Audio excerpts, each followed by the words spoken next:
After doing the math, Fayetteville ends up losing about $27 million in just 3 months. Now I talked to Burke and he said that the money he makes in the summer doesn't compare to when students are in town. Voting for the Arkansas primary election started today, and a new law could change the way you vote. 40 million people struggle with anxiety every single day. Now I spoke with one woman about her personal story and the struggles she faces every day. Those without an ID who still would like to vote can get a temporary one from the county clerk's office. For UATV, I'm Haleigh Ball. Jeremy wants people to know that mental illness is normal and that they shouldn't be afraid to talk about it. Reporting for UATV, I'm Haleigh Ball. Memorial Day is more than just a day off of work. I'm here at the Fayetteville National Cemetery to tell the story of one local veteran and how he honors those who came before him. Betty was awesome. Real close friend of the family, and I never knew that she served. She was so humble about it. Navy veteran Kyle Polnow hasn't visited the National Cemetery since the funeral of a family friend 14 years ago. During his time in the Honor Guard, he's participated in 215 services for fallen sailors. Folding flags, giving those to, someone's wife, someone's daughter, son, husband. It's tough. It's not a very easy thing to do because it's more than just folding a flag. It's a remembrance of, that person fought for that flag. Even after retiring from the military, Memorial Day still holds a special place in his heart. It's more than just going out and grilling with family and friends. You need to, at some point, think to yourself, if it wasn't for these people, if you look around, just thousands. If it wasn't for them, you wouldn't have that opportunity. With Memorial Weekend approaching, another veteran prepares to honor fallen service members. This is where our heroes can come and lay to rest, and we have perpetual care and honor at a national shrine for them. Up to 1,700 people visit the cemetery every Memorial Day.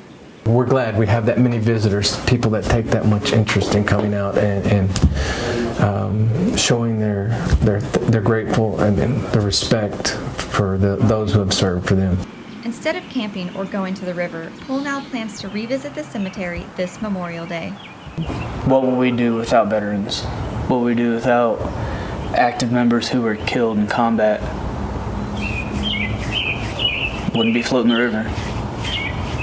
The cemetery will hold events all weekend to celebrate and remember those veterans who have lost their lives.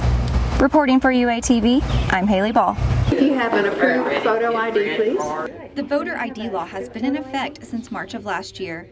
It requires people to show a photo ID before they can vote. Earlier this month, a Pulaski County Circuit judge ruled the law unconstitutional, but the state Supreme Court allowed it to take effect in this month's primary elections. Washington County Clerk Becky Llewellyn explains why some voters oppose the law.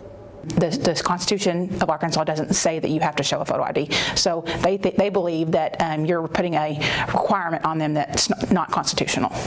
U of A student Nick Camper moved here from California and became a resident of Fayetteville in order to vote.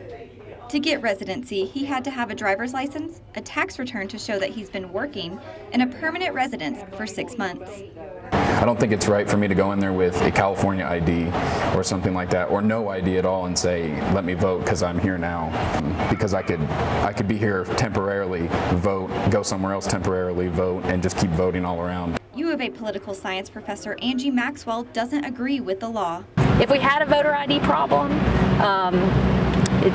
I would understand, but since we haven't, it seems to me kind of like a solution without a problem. The stigma behind mental health is something grad student Morgan Cheremy knows all too well. At 12 years old, she suffered her first panic attack while she was at church. We were watching VeggieTales and they gave us popcorn to eat, but nothing to drink. And so when I asked one of the teachers to let us out, or to let me out just to go get like water or something, she told us no, that no one was allowed to leave. And I felt like I was choking on a popcorn kernel. For the next 10 months, her anxiety was so bad that she was unable to eat solid foods. She developed a fear of choking that caused her to lose 30 pounds. Thinking back now, it's so crazy that was even a fear, but to me back then it was so real. In his 33 years of practice, Dr. Thomas Harris can easily identify common mental illness. He sees about 2 to 3 patients a day for depression or anxiety. There's different types where they can be anxious for no particular reason and it affects them all day long. Or there's some people who have what's called panic attacks where something will trigger it. Jeremy says her freshman year at the U of A triggered her anxiety. My grades were completely horrible. I think I turned a lot of my anxiety into partying, and I was like, maybe I can just party all of this anxiety away, and that's definitely not what happened. Now in her second year of grad school in Texas, she says surrounding herself with loved ones has helped her overcome most of her anxiety. Here's my family, like I said, really, really close to my mommy and my dad, and without them, I definitely couldn't have made it through what I did. I have had and learned to rely on my boyfriend, Andrew. He is such a great person, and he's such a great inspiration to me, and he's my rock.